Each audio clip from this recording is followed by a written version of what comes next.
ಚಿಕ್ಕಮಗಳೂರಿನ ಕೊಟ್ಟಿಗೆಹಾರದಲ್ಲಿ ಮಾನಸಿಕ ಅಸ್ವಸ್ಥ ಪತ್ನಿಯೊಬ್ಬರು ಅನಾರೋಗ್ಯದಿಂದ ಮೃತಪಟ್ಟ ಪತಿಯ ಶವದೊಂದಿಗೆ 10 ದಿನಗಳ ಕಾಲ ವಾಸವಾಗಿದ್ರು.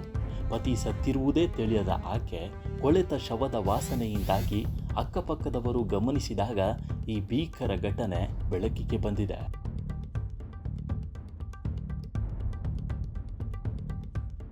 ಕಾಫಿನಾಡು ಚಿಕ್ಕಮಗಳೂರು ಜಿಲ್ಲೆಯ ಮೂಡಿಗೆರೆ ತಾಲೂಕಿನ ಕೊಟ್ಟಿಗೆಹಾರದಲ್ಲಿ ಅತಿ ಭೀಕರ ಮತ್ತು ಕರುಣಾಜನಕ ಘಟನೆಯೊಂದು ನಡೆದಿದೆ.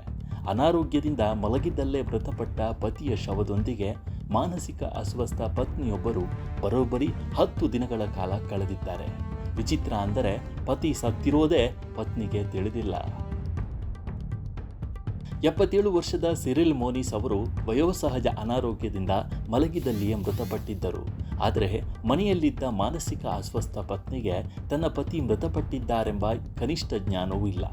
ಇಂಥ ಪರಿಸ್ಥಿತಿಯಲ್ಲಿ ಪತಿ ಬದುಕಿದ್ದಾರೆ, ಮಲಗಿದ್ದಾರೆಂದು ಭಾವಿಸಿ ಪತ್ನಿ ಪತಿಯ ಶವದ ಪಕ್ಕದಲ್ಲೇ 10 ದಿನ ಕಳೆದಿದ್ದಾರೆ ಎಂಬುದು ಎಂಥವರಿಗೂ ದಿಗಿಲು ಹುಟ್ಟಿಸುತ್ತದೆ. ಮೃತ ಮೋನಿಸ್ ಅವರ ಮಗ ಬೆಂಗಳೂರಿನ ಖಾಸಗಿ ಕಂಪನಿಯಲ್ಲಿದ್ದರೆ, ಮಗಳು ದುಬೈನಲ್ಲಿ ಶಿಕ್ಷಕಿಯಾಗಿ ಕೆಲಸ ಮಾಡ್ತಿದ್ದಾರೆ. ಮಗ ನಿತ್ಯ ತಾಯಿಗೆ ಫೋನ್ ಮಾಡಿ ಅಪ್ಪನ ಆರೋಗ್ಯದ ಬಗ್ಗೆ ವಿಚಾರಿಸುತ್ತಿದ್ದರಂತೆ. ಆದರೆ ಪ್ರತಿ ಸಲ ಮಗ ಫೋನ್ ಮಾಡಿ ಅಪ್ಪನ ಬಗ್ಗೆ ವಿಚಾರಿಸಿದಾಗ ಮಾನಸಿಕ ಅಸ್ವಸ್ಥ ತಾಯಿ ಮಾತ್ರ ಅಪ್ಪ ಚೆನ್ನಾಗಿದ್ದಾರೆ, ಮಲಗಿದ್ದಾರೆ ಅಂತಲೇ ಹೇಳುತ್ತಿದ್ದಳಂತೆ. ಇದರಿಂದ ಮಗನೂ ಅಪ್ಪ ಮೃತಪಟ್ಟಿರುವ ಬಗ್ಗೆ ತಿಳಿದಿಲ್ಲ. 10 ದಿನಗಳು ಕಳೆದಿದ್ದರಿಂದ ಮೋನಿಸ್ ಮೃತದೇಹ ಸಂಪೂರ್ಣ ಕೊಳೆತು ಹುಳ ಹಿಡಿದಿತ್ತು. ಆ ಮನೆಯಿಂದ ವಿಪರೀತ ವಾಸನೆ ಬರಲಾರಂಭಿಸಿದಾಗ ಸಂಶಯಗೊಂಡ ಅಕ್ಕಪಕ್ಕದ ನಿವಾಸಿಗಳು ಬಂದು ನೋಡಿದಾಗ ಘಟನೆ ಬೆಳಕಿಗೆ ಬಂದಿದೆ. ತಕ್ಷಣ ಪೊಲೀಸರಿಗೆ ಮಾಹಿತಿ ನೀಡಿದ್ದಾರೆ. ಸ್ಥಳಕ್ಕೆ ಪೊಲೀಸರು ಬಂದು ನೋಡಿದಾಗ ಭೀಕರ ದೃಶ್ಯ ಕಂಡು ಬೆಚ್ಚಿ ಬಿದ್ದಿದ್ದಾರೆ. ನನ್ನ ಗಂಡ ನನಗೆ ಬೇಕು, ಅವರನ್ನು ಎಲ್ಲಿಗೂ ಕೊಂಡೊಯ್ಯಬೇಡಿ. ಸತ್ತ ಪತಿಯ ಶವವನ್ನು ಯಾರೂ ಮುಟ್ಟೋಕೆ ಬಿಡದಂತೆ ಪತ್ನಿ ಹಠ ಹಿಡಿದಿದ್ದಾಳೆ. ನನ್ನ ಪತಿ ಆರಾಮಾಗಿದ್ದಾರೆ, ಏನೂ ಆಗಿಲ್ಲ ಅನ್ನುವ ಆಕೆಯ ಮಾನಸಿಕ ಸ್ಥಿತಿ ಮನಕಲುಕುವಂತಿತ್ತು. ಶವವು ಸಂಪೂರ್ಣವಾಗಿ ಕೊಳೆತು ಹುಳ ಹಿಡಿದು ಕೆಟ್ಟ ವಾಸನೆಯಿಂದಾಗಿ ಸ್ಥಳೀಯರು ಮುಟ್ಟಲು ಕೂಡ ಬರಲಿಲ್ಲ.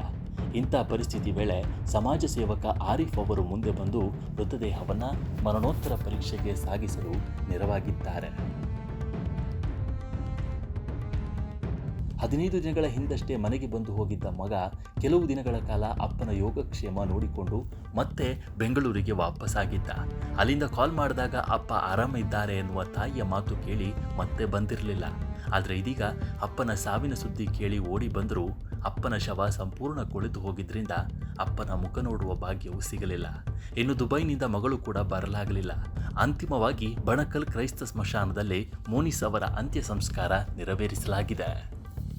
ನಮ್ಮ ಈ ವಿಡಿಯೋ ನಿಮಗೆ ಇಷ್ಟ ಆಗಿದ್ದರೆ ಲೈಕ್ ಮಾಡಿ, ಶೇರ್ ಮಾಡಿ ಮತ್ತು ನಮ್ಮ ಚಾನಲನ್ನು ಸಬ್ಸ್ಕ್ರೈಬ್ ಮಾಡಿ.